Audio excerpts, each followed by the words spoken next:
Hello, everyone. My name is Wadi the Crypto Hunter, and this is episode 2 of my show called Show Me the Art, where all artists are welcome to show off their talents. And today, without further ado, we have Brett Jolliffe, an NFT artist. So let's welcome him to the stream. Hello, Brett. How are you? Hello, I'm good. Thank you for having me. No, thank you for joining me. Oh, of course. So, Brett, you want to start by telling us a little bit about yourself first? Absolutely. So my name is Brett. I've been working in the NFT industry now for 2022. I basically got in at the start of the year with a web series where I attempt to turn people into NFTs. So it's a sketch comedy series, very lighthearted, and the idea is that it's more of a introductory sort of, maybe even an onboarding. Really, what it was my a creative endeavor to help me understand what NFTs were, because prior to starting the series, I wasn't very familiar with the technology and with what's going on in the community, and so that was sort of my entry point. And since starting off with that, I've been able to make a lot of amazing contacts, do some awesome networking, and now I'm starting to build bigger and better projects uh, with this network that I've been able to build. And also will be continuing the web series again this month. I'm going to be launching season 2 and basically rinse and repeating the same sort of process I did for the first season, but now with a newfound skill set and knowledge about NFTs that I didn't have prior to this. So it's going to be a bit of some changes. I'm a little less confused and a little more just I'm more confused in a new way. So the previous confusions I've cleared up, and now I've got a whole new mess of confusions to sort through with season 2. So that's a little bit of a preface to who I am. Basically, my goal is to establish a comedic brand within the NFT community and within film and Web3. Okay, cool, cool. Now, this series that you have it already, like somewhere where I could show it off to the people, any link, any site, or anything like that. You got it. Yeah. The episodes are only on Twitter, so the NFT pop-up studio link in my bio there is the link to the first season. This is 24 episodes and a trailer, fully packaged as the first season of the show. The first pinned one here is sort of a introduction invitation to be on the show, and then every other tweet is a episode of the series. Okay, so if I click on media, I'm guessing that's where we'll be able to see it. By the way, gonna say hello to the audience. My wife, Cellar Visual. Hello, how are you? Bernie. Hello, Bernie. What's going on, bro? And Cellar Visual again says, "Hi, Brad. Hi, Wadi. How are you?" Yo, For Taylor. Yeah, I am looking, but I don't know what is going on with my internet. At times, it just picks the worst day to act up a little bit. No, not a problem. This is part of the comedy. I actually have this programmed into the Twitter to do this to people, but only when they're Oh, live streaming. It wouldn't be an oh, issue if you were just checking it out, but jump into a live stream when you need it for the audience, and it's programmed to get faulty like this. okay. Um, Visual said, "Hi, what up? I need pressure to act out your PFP." Up there you go. um, Basically, yeah, this part kind of sucks because I want people to be able to see your art, to see your work. That's the whole idea. of the show Well, before this is a great starting? example because this is sort of what I do. I like to cause trouble, basically. Oh, My web series is sort of designed to be confusing. I Obviously it doesn't really mean anything too clearly to try and turn someone into an NFT. So the idea usually with the web series is to start off from a confusing uh, entry point into the sketch or the episode, and to build off that. So to see how kind of wacky things can get if you aren't trying too hard to keep things clear and concise. So you'll notice on my Twitter things can get pretty confusing. The fact that I've probably got 6 different collections on the go at the same time might be considered confusing. It's probably yeah, confusing. I'm planning on doing more collection. I'm basically planning on being a collection collector by the end of this. I've got ideas for new collections that I'll be starting this year. I've got ideas for previous projects that I've worked on in the past that I can sort of repurpose as NFT collections. Now it's really interesting once you start to see what's available with the industry and with NFTs. It's sort of limitless. It's not sort of. It's very limitless. Like it just accommodates any idea you've got, and it's really what I've been waiting for my entire creative career. Because one of the most difficult things with creating media and with creating art, I guess, is to find a place to put it. Like you can only convince so many friends to, watch a YouTube video or take a poster or something like that. But the distribution and the place to like actually put your art is kind of a hard one of the harder parts of completing the whole project sometimes.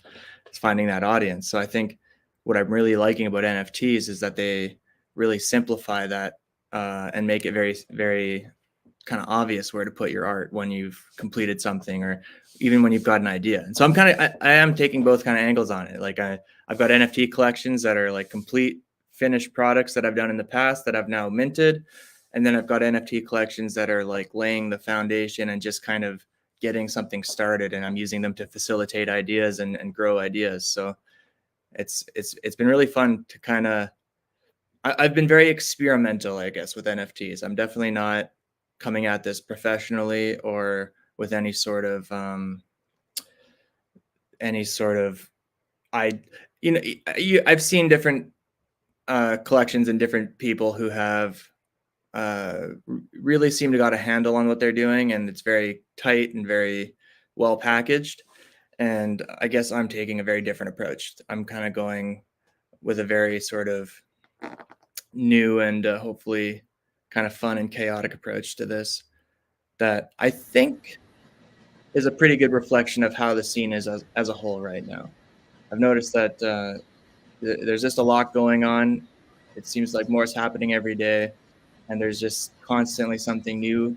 And I kind of like embracing and embodying those sort of elements of the NFT scene and the NFT community. Just that like unpredictable, unexpected, uh, new ideas, things you've never tried before, things that have never worked before.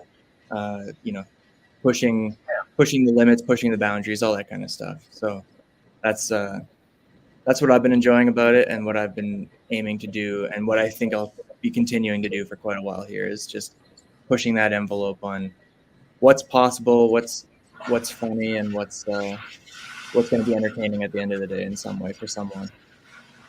so basically, you're trying to have like a little bit of both NFT and like a comedy type of aspect.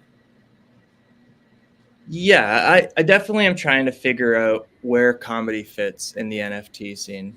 It's uh, it's definitely not. Um, there's a lot of different approaches to these to projects, right? A lot of people have uh, some very.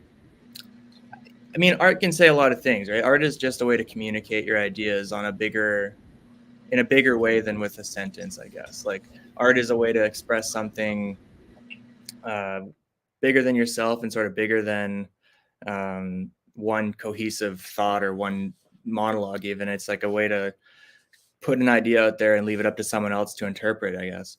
And a lot of people do a lot of really cool things with that, and get a lot of social commentary or attention to the right issues, or there's a lot of really positive, serious things you can do with art. But I've definitely been trying to figure out where the comedy fits in, and where Sorry the about that. I don't know what the heck just happened. My internet just froze and I got out.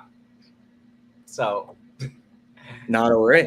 uh, yeah, yeah, sorry. I missed probably a whole chunk. The only thing I heard was the part where you were saying that you just trying, do something different.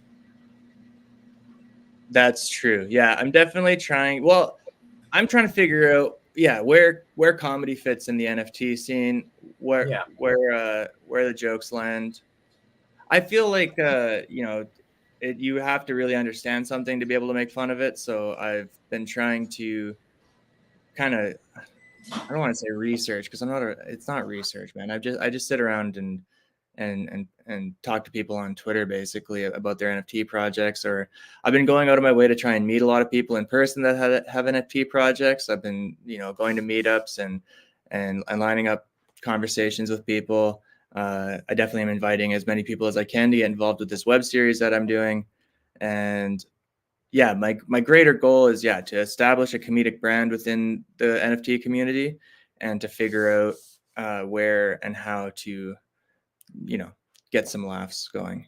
Because what I was kind of saying when your internet was acting up was just that there's a lot of, and I'm not against it, but there's just a lot of very serious stuff going on. A lot of people have social commentary or different awareness that they're bringing to different political issues, or issues within different areas of the world, or reflections of all sorts of different things, right? I support it. I'm fully behind a lot of it, but I personally in life have always just taken a very kind of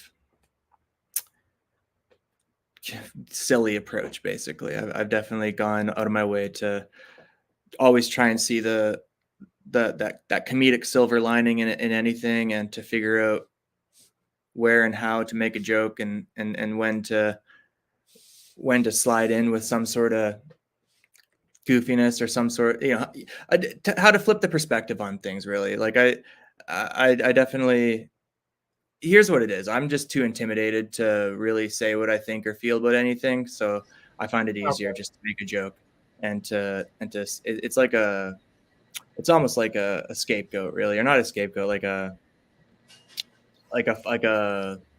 what would you call it? Like a defense mechanism, maybe. Keep keep your It's a way to play your cards close to your chest. You can get away. You can get around having to be too sincere if you can make a good joke about something. So maybe that's where it comes from. But um, I don't know. It's just been a fascination of mine for my whole life. Even back in high school, I was always like class clown type kid and trying to make things funnier Yeah, than they yeah. were I, all I've throughout my. been there. Like usually I am, like I'm serious when I need to be serious, but overall, I'm a clown myself. Like I just feel that life is way too short to be angry at the world.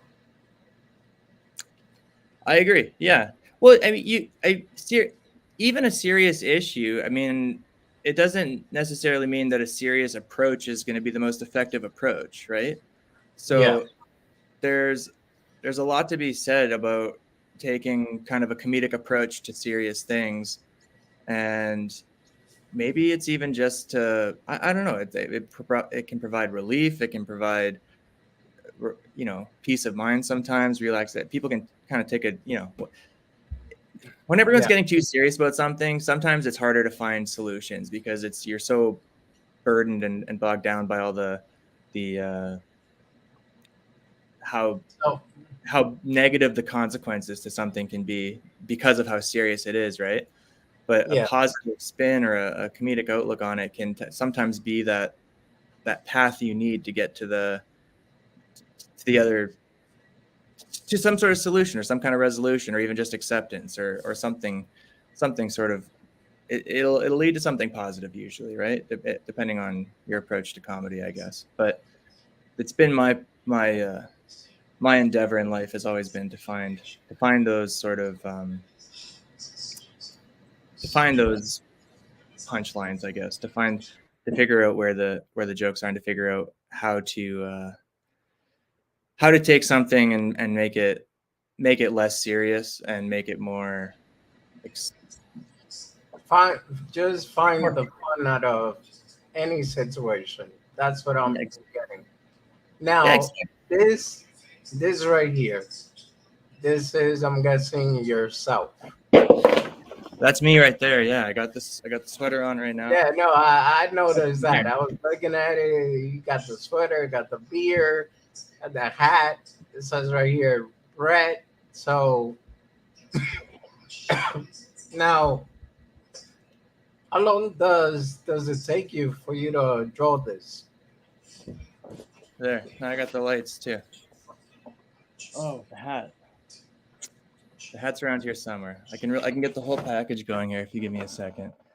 Sorry. So this, did you ask me how long this took me? This art? Yeah, like how long does it usually take you to do something like this?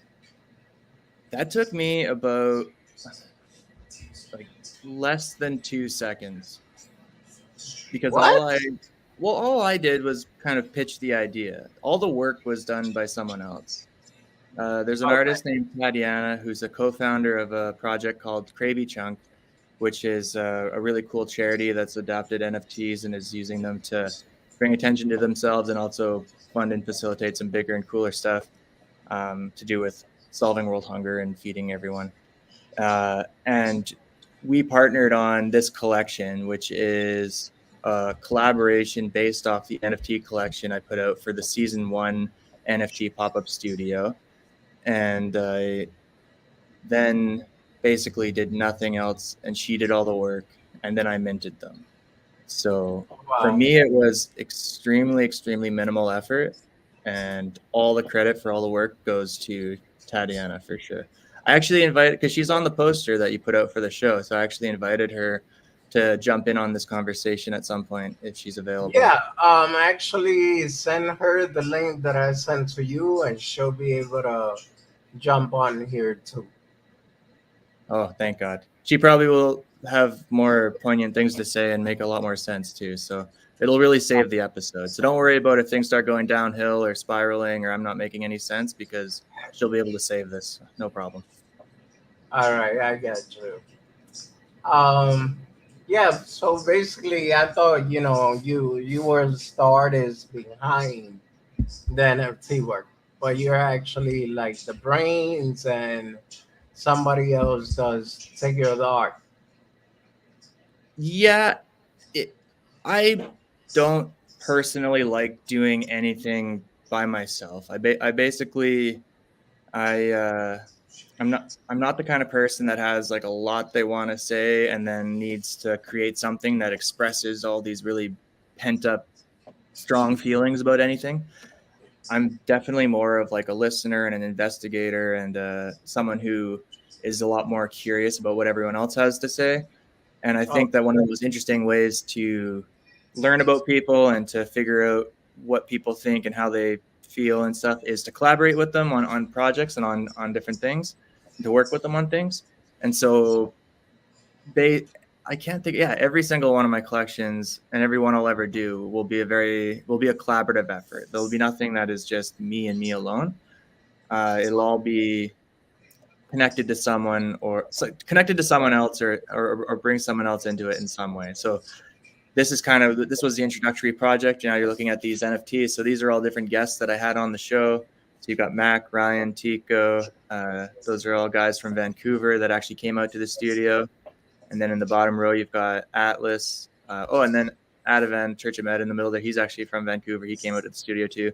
And then Atlas and Nico are two that I met through Twitter Spaces. And actually, I've never met in person. I just connected through the NFT community online and got them in on interviews as well.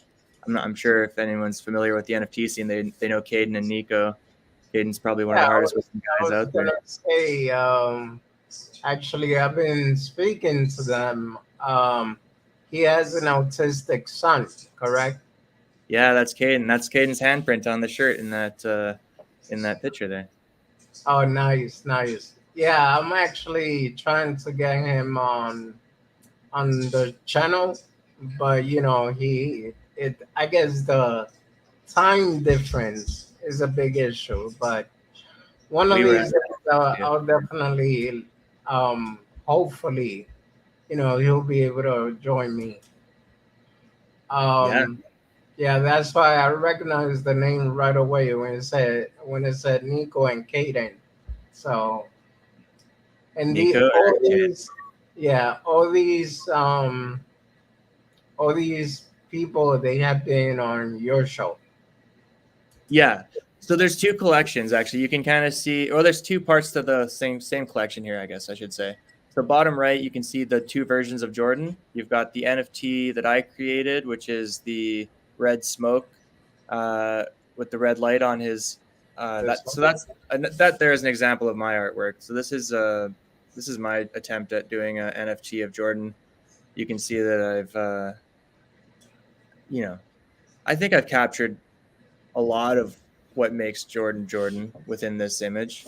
Definitely, there's room for improvement for sure, and I think that's part of why the collaborations are so effective because generally, whatever I contribute to a project or whatever my element of it is um, going to set the bar very low for anyone else that gets involved.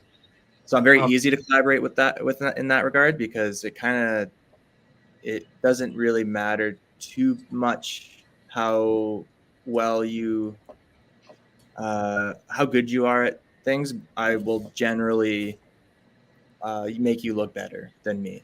So you're at least going to look like the best person involved with our collaboration. I don't know how that's going to work with how that would.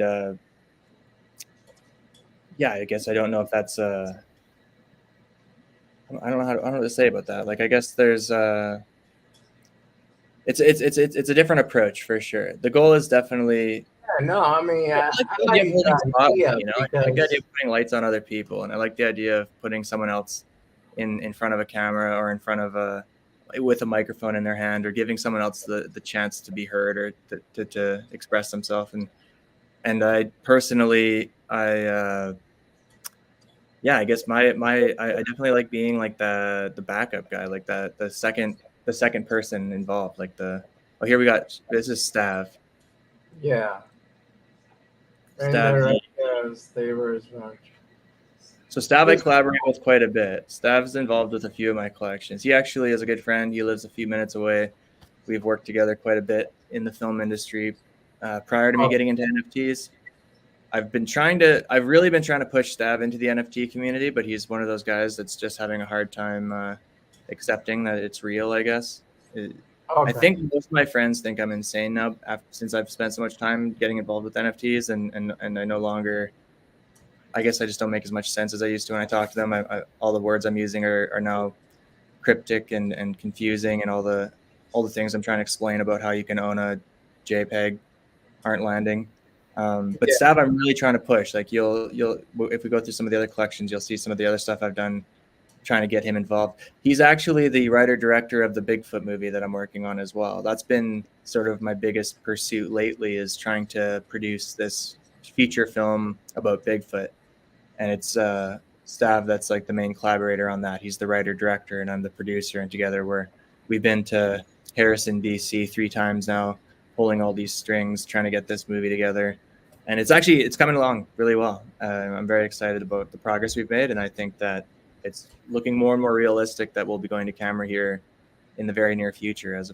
There's been times we were wondering if we were even going to get to camera this year. There's been times where I mean, when I first started this, I thought I'd have the movie fully finished by the end of July. So my understanding of how long things are going to take really fluctuates. I go from I'll have this done tomorrow to I hope this is done by the end of the year to okay, this is going to take a couple weeks, I guess, or something like that. I don't know. I'm yeah, not the best at estimating how much time things are going to take. But I am pretty good at staying motivated and just keep pushing forward and just working towards getting it finished at some point. No, I mean, I personally think like that's the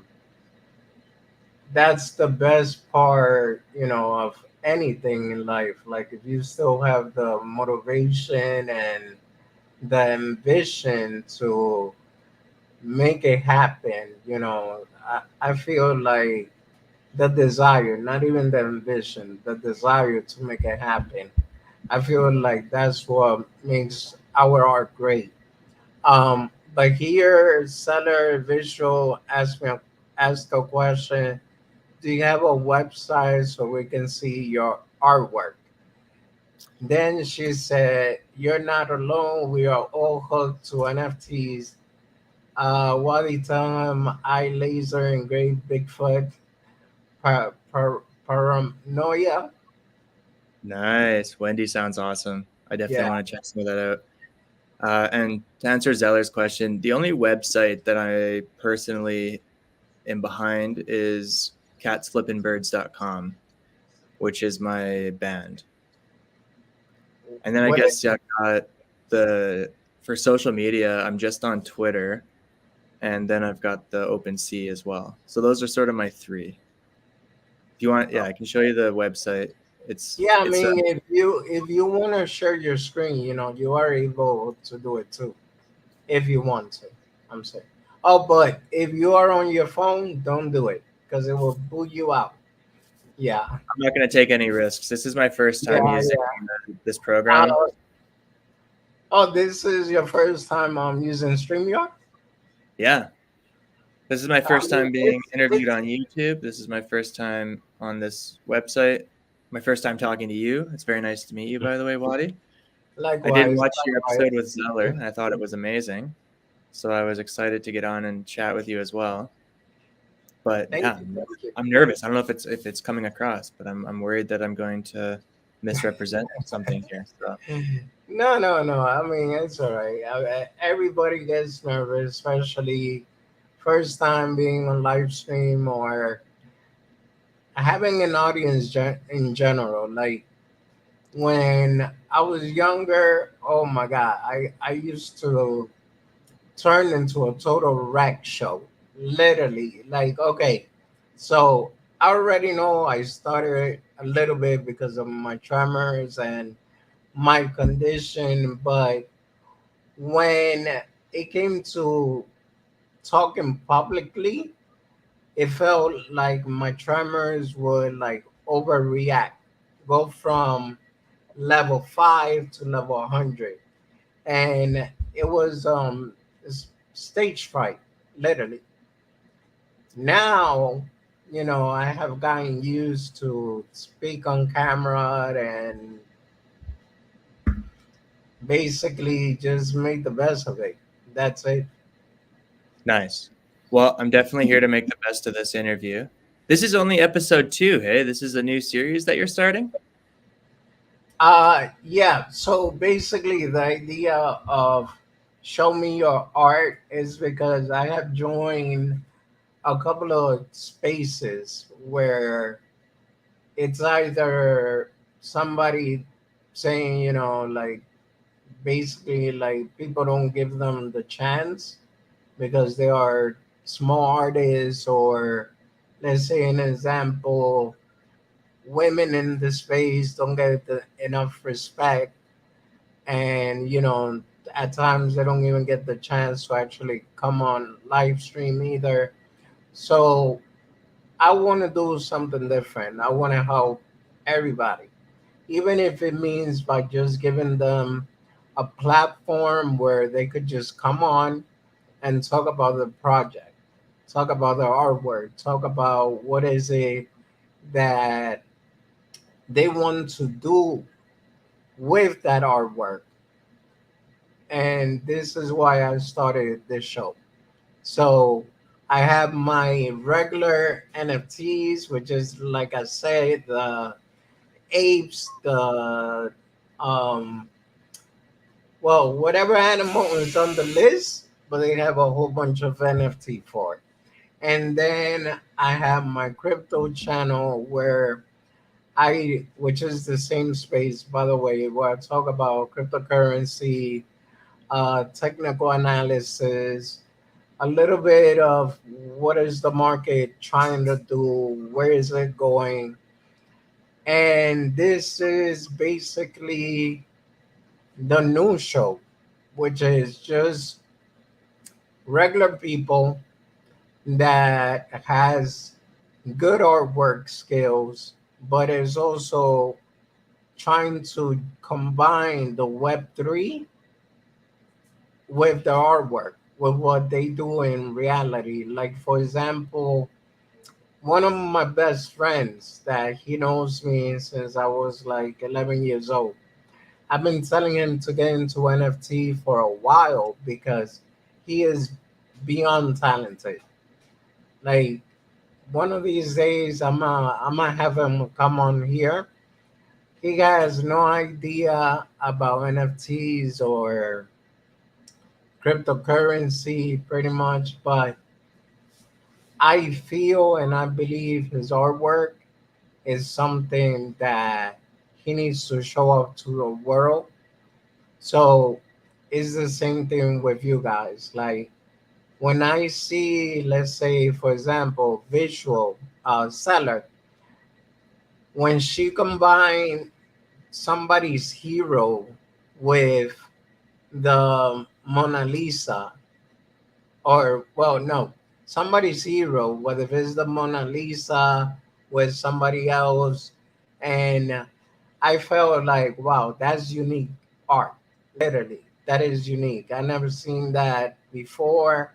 I never seen nobody done doing that before. So I spoke to her at a space Mandocs Create. We spoke briefly, and I said, yeah, I want to invite her on. And that's from that moment, literally, like the very same day I invited her to my channel, I came up with the idea, how about you just create a show called Show Me the Art? And it's going to be specifically for that. People that are very talented, that draw art, and they want to transition from the regular sketch drawing to make it into a digital drawing. I don't know That's if it makes any sense to you. no, you make a lot of sense, man. And it's very ambitious what you're doing, taking on three different YouTube streaming channels and putting a spotlight on so many people. I feel like I recognize some similar vibes there. I also like putting the spotlight on people and showing off other people's talents as well. And I definitely I love what Zeller Visuals is doing. I've seen the Mona Lisa piece and I think it's awesome. Her Frida PFP is really cool as well. That one where she's Yeah, got the three different yeah, ones yeah, out. That's a really good one.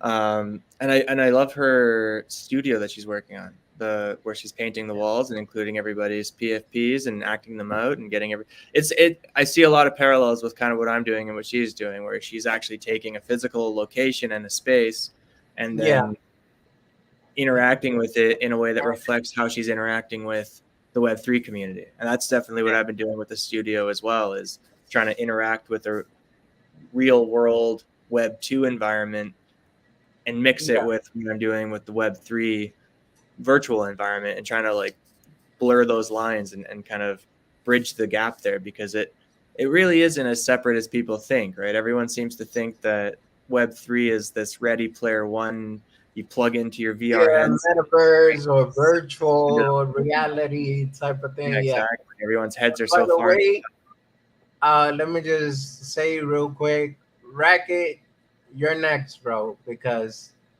whenever you're ready, he is also a follower and a friend of mine, and he just started drawing his own NFT. Like, he has Nice. a Twitch account and everything, and I want to get him on here too, because the point is that whether you're big or small within the space, I want to give people that chance to show off their work. And since this is a recorded space, whoever missed it now, They could come back later, check it out. If anything, it's gonna be here for years. I'm not planning to go anywhere, meaning my YouTube is here to stay. And hey, maybe today we could get 50 views. Tomorrow we could have 1,000. In 2 or 3 years. We already have 1 million. So there's 1 million eyes seeing what you're doing. Well, that's the best thing about collaborating, and I think a big reason why I get so motivated by it is because it draws in a bigger crowd too, right? Every single person that gets involved with an idea or with a project brings a portion of their audience to that project, right? So, you start off episode one with Zeller visuals, and everyone that loves Zeller is going to watch the show. That's when I watched it. Yeah, And then now put my episode out, you'll get two or three more people because of me, and then get Racket on next episode, get all his audience out there, and then it just grows and grows and grows. And people, that's kind of the idea. Even looking at these NFT pop-up studio NFTs, like someone that came to the yeah, collection because they like Caden and Nico are now going to be introduced to Chico, Atlas, and Adavan. So there's a whole, uh, you know, it just continues the networking, it continues the exposure, and it gets everybody in front of somebody else at some point, because you never know where those actual connections are going to land and who's going to end yeah, up taking things further or doing something bigger. So it's such a nice way to both introduce and kind of showcase people in a fun, cool way. Like I really hope that all these PFPs that Taddy did draw a lot of attention to Gravy Chunk. I think that the artwork is really solid, and that yeah. she I mean, obviously showcased some really good skill here. yeah. I mean, I love her artwork. That's Tati Burst, right? Yeah, Yeah. Okay. She got, and just the fact that I respect the fact that she's going making NFTs out of real people. It's not about like I said, the monkeys, the ape. Don't get me wrong. I like them. I like the artwork I seen. I have a couple of NFTs myself, but I also like when you can, relate real life to it. absolutely. No, I think a lot of things that draw people to NFTs already is that they relate to them in some way. You see a characteristic or some sort of asset or something that you connect with, and you see yourself in it a little bit. And I think that was sort of the idea here with these NFTs was, how do I put something out there that people will see themselves in? And that was, so the stickman that I put out, they all have a little piece of the episode, so that there's a bridge between the encounter I had with that person and then the NFT that I created of them. And now I want to build off that collection and continue to get more artistic perspectives on every individual that was part of the season. So now you've got yourself through my lens, and now additionally you've got yourself through the Taddyverse lens.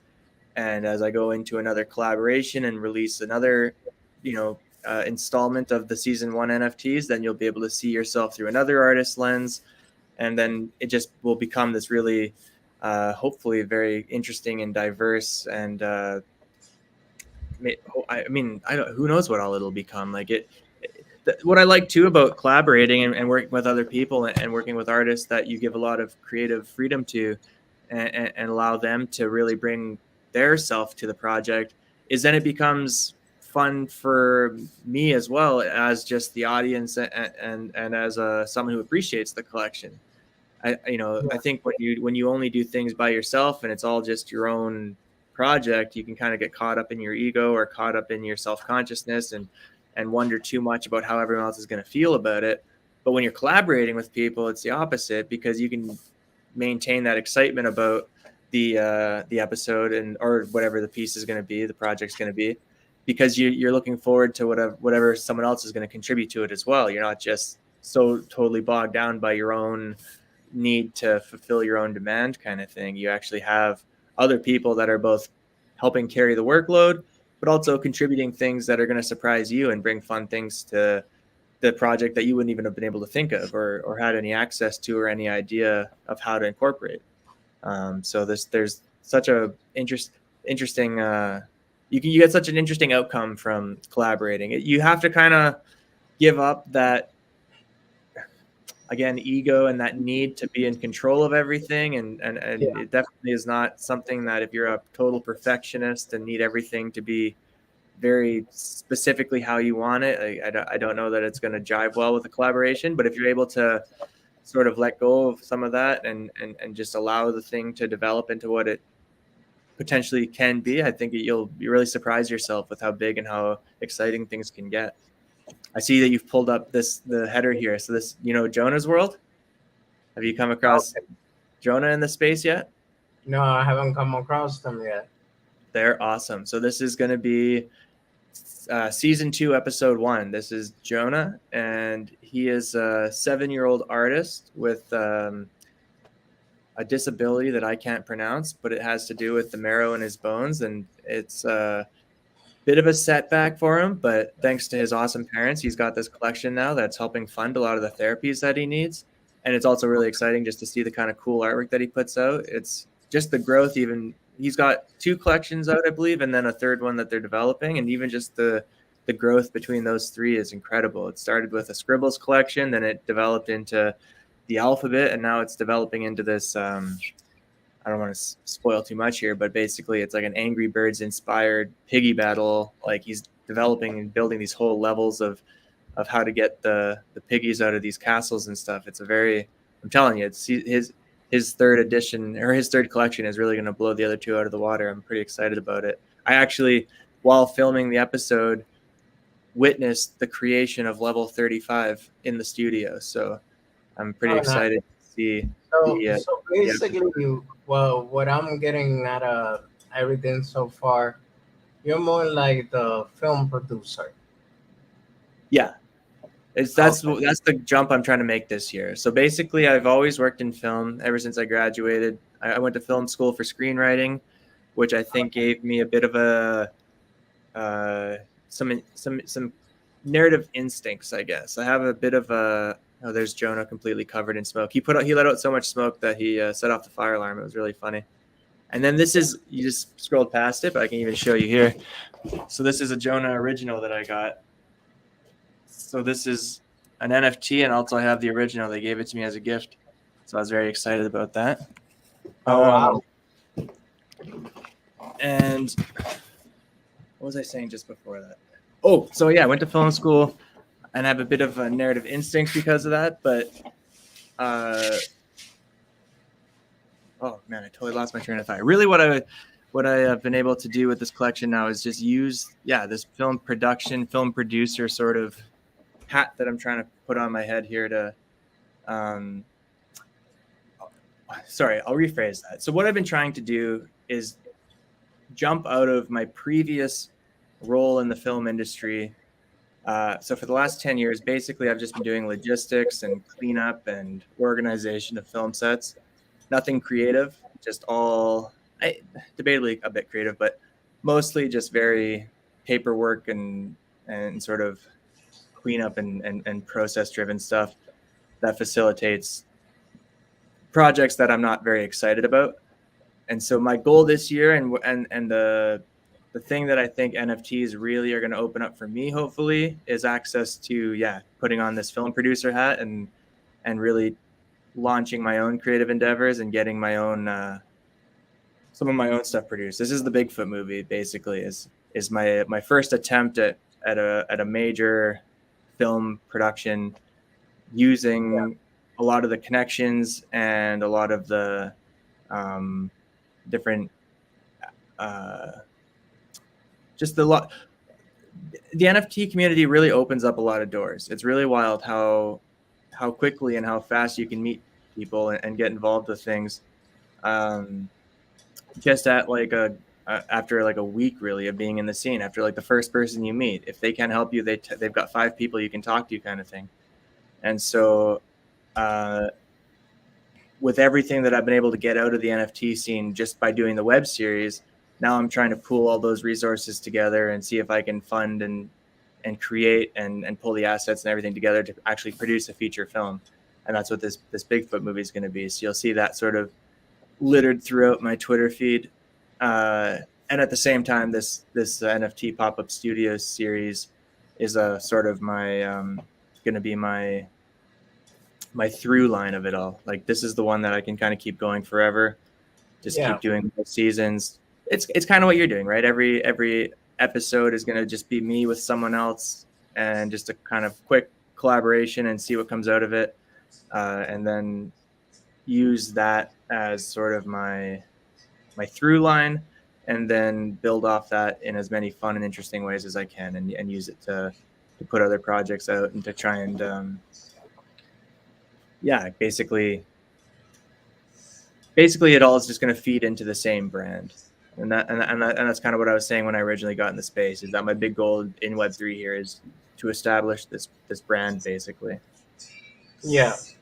Okay. And this Bigfoot movie that you're working on, like basically, well, what's the whole idea behind it? Bigfoot Shreds. So the idea behind Bigfoot Shreds, the story is about a band that is having a bit of a tough time with their new album. They're just not quite jiving while they're jamming, and they decide that they're going to go out camping for some inspiration. The story takes place late into the COVID experience, and so the forests have been pretty empty. People have been staying home. It's been pretty quiet, and so when this band decides to go out and do this camping inspired rehearsal, their music ends up drawing out Bigfoot, who's been wondering for a while now why it's been so quiet in the forest. Uh, After a bit of a altercation, one of the bandmates ends up injured, and Bigfoot actually saves his life, takes him back to Bigfoot's house, and the two form a bit of a friendship.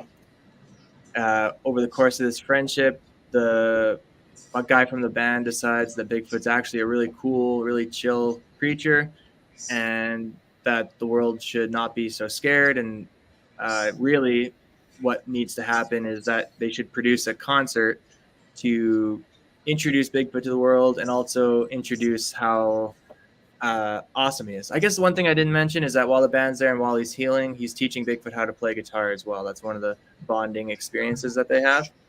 So yeah, the Oh, movie then is about this band trying to throw a show that's going to change how the world feels about Bigfoot.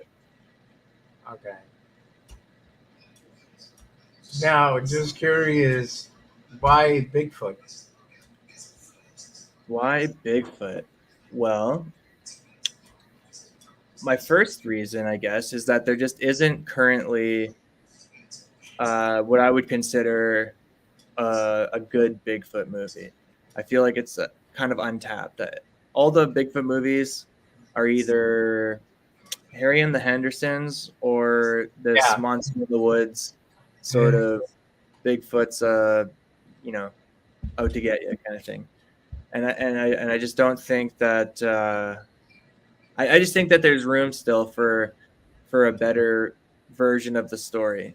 Um, and I think there's a lot of untapped potential around Bigfoot movies. I think that there's definitely some uh, need for a better Bigfoot comedy. I think that it's a genre that hasn't, especially a Bigfoot musical. I don't think that's ever been done. So Yeah. um, I think that there's sort of a hole there in the industry. I mean, so many movies have been done 100, 2,000, a million times. This feels like a movie that just hasn't been done yet. So I was kind of excited about that.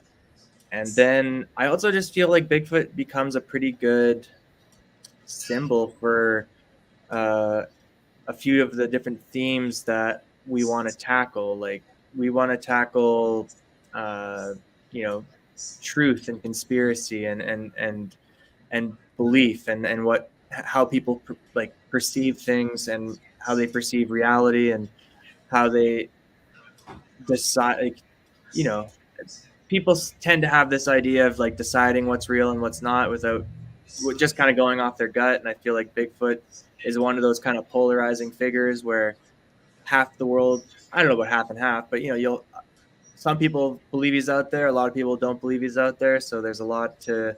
He kind of is one of those fun sort of entry points into what is true and what isn't true, and that's one of the things that we sort of want to play with in the movie.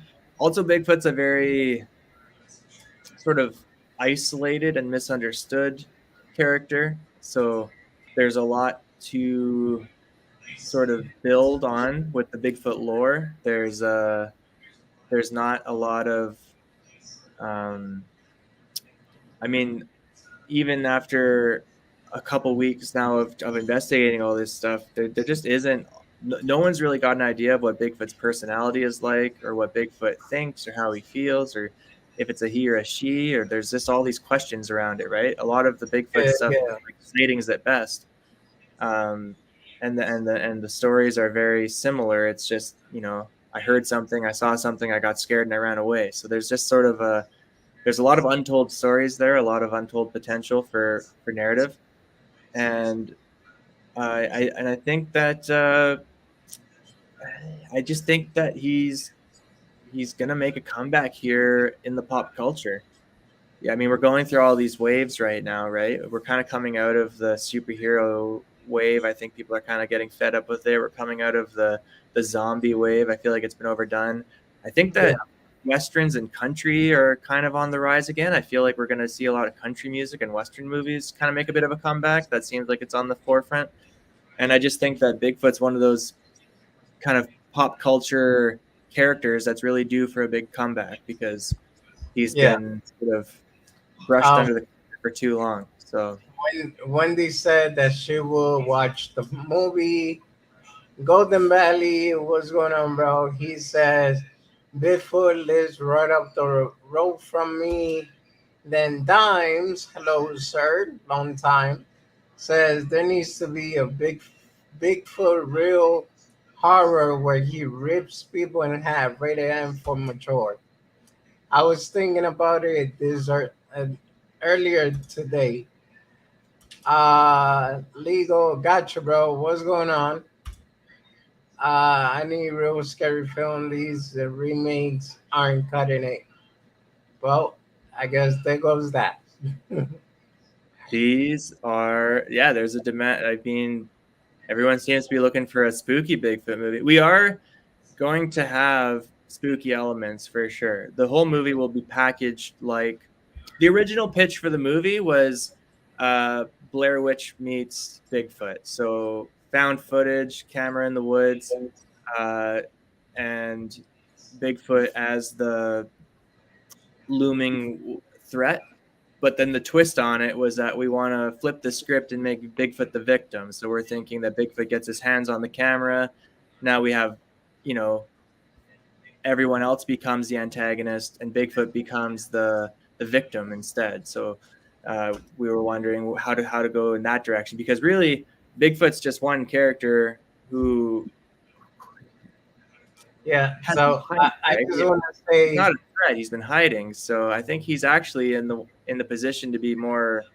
I think he's got a lot more to be concerned about than people have to be concerned with him for. So I think that he'll be more interesting as a protagonist than as a victim, as opposed to the aggressive monster that some people seem to think he might be.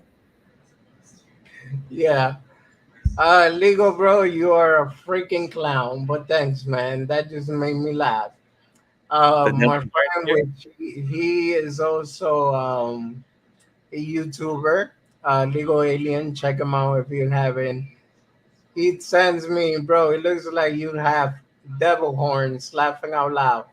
And I'm looking at it, and I'm like, okay, now I can see it. So, to make matters worse, I am wearing red. I have a red and black chair, and look, it looks like one horn is here, the other horn is there, and let's just be realistic. Most cartoons, you see the devil, he has the horns, and then he has a little beard like this. So Yeah. yeah, thank you, bro. I really appreciate you. I I see. use my favorite emoji. And add some witches lore, Bohemian Grove, no, Northern California, real horror lores implied in the story. You I'm know gonna have what, to guys? have a consultation with Dimes here at some point. He's got some good ideas here, and it's if he's been thinking about Bigfoot, I'd love to know what direction he would take the story for sure. I'd be more than happy to share our beat sheet and sort of show you the structure the narrative that we're currently working with, but there's obviously still time to make some tweaks here if Dimes has some cool ideas to contribute. So Dimes, I'll hit me up after the interview. We'll chat. Well, Dimes, there you go, man. Reach out to him when you can. Let me show you his Twitter once again. Right. I'm sorry, I get like 300,000 DMs a day. So, Brett Yoli Life, am I saying it correctly? Yep. Okay. So, check out his Twitter and go give him a follow. Then you could DM him and talk business. Like, share, subscribe. I appreciate it. Well, do you reach out to your friend, see if she's gonna come up, or Yeah, I don't. I mean, she had the link, so I'm not sure. Oh, maybe I'm not sure. Maybe she'll be in. Maybe she's gonna be too busy. I'm not. I kind of threw it at her at the very last minute. I didn't know you were gonna throw her on the poster until I saw it, and then I thought, oh, that's where I got the idea from. Otherwise, I don't know if I would have even thought to do it. But since she yeah? was on the poster, I thought, well, let's invite her. Um, Um, Let me say hello to this other friend of mine. R is my weapon. I don't know if you have come across him in the space, but great person. He's autistic. Um, and yeah, his art, like, impressive too. And he's trying to amazing. do big things too within the space in general. Art is my weapon. Here's the thing. I feel like you come across so many people in the NFT community. I honestly have a bit of a hard time remembering everyone that I've talked to. Uh, I just want to look up art as my. Yeah, okay, we do follow each other. Okay, sweet. There Art you is go. my weapon. Yes. Okay. Now that I'm looking at the work, I'm looking through their media. Now I'm getting a bit of an idea. I don't know for sure. Art, have we spoken in Twitter Spaces before? I'll have to. I'm trying to jog my memory on to where I got introduced to you. But I am a follower and I am a fan of what I'm seeing here now. Well, a friend of ours introduced us solo, and he pointed me out to Art, and he also pointed me out to Nico and Kaden. So, Solo and Stuvasi, the Twitter space host. huh? Solo, the space host, like that's So always hosted with solo Stuvasi. solo item 9. That's his Twitter space. Thank you for Yeah, the kind words. No problem, bro. yeah. I We must must have. have. Yeah. Hold on. Yeah, but it's double L and double F. Dimes. Well, my friend, if there is anything else that you would like to add, I think we're about to conclude the space. I usually give an hour. Well, I appreciate you having me on. I appreciate the opportunity to come up here and share some of my artwork and some of the ideas behind some of it. And I definitely look forward to seeing who you bring on next, whether it's Racket or someone else, and just seeing where this series goes. It's very exciting to be lucky number two on the roster. So thank you very much for the opportunity. No, And no, actually, thank you for stopping by and presenting your work. And actually, Racket. I'm not sure if he is exactly going to be in number three, but whenever he's ready, because he's still working on the NFT, but he would definitely be on here. I'm gonna make sure I drag him by the dreads, and I know you hear me, bro. So, That's too kind. um, Well, I'd yeah, love to invite you onto my show as well. So if you're interested in becoming an NFT, let me know, and I would love to do this again as a episode for season 2 of what I'm up to. So if you're interested, then slide into my DMs, and I'll end I'll on be that. okay, man. I'll definitely be honored on that one too. Thank you. Oh, So, please, it would be the honors all mine. thank you. Well, don't go nowhere. I will end the live stream, but you could stay right there.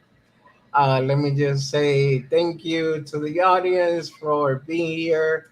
Always appreciate the love and support. So, have a good one, guys. God bless, and I will see you guys later.